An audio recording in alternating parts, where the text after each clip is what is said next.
The sun awakens. The sun awakens.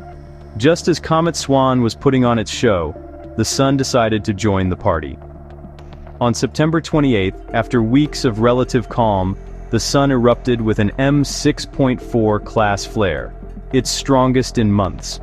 Solar flares are classified by their X-ray brightness, and an M6.4 flare releases an X-ray flux of 6.4 times 10 to the -5 watts per square meter.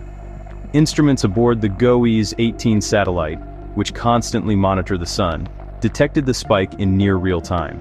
Scientists at NOAA's Space Weather Prediction Center, or SWPC, in Boulder, Colorado, immediately began analyzing the event. They used data from other observatories, like NASA's Solar Dynamics Observatory, or SDO, to pinpoint the flare's origin, a magnetically complex sunspot group designated Active Region 4232, which had a beta-gamma-delta magnetic configuration, a known precursor to powerful eruptions. Here's the crucial part. This active region was located in the same quadrant of the sun that Comet Swan was moving through. Within minutes, the flare was followed by something even more significant: a coronal mass ejection, or CME, which was confirmed by coronagraphs on the SOHO spacecraft. According to space weather physicist Dr. Tamitha Skov, this alignment presented a perfect natural laboratory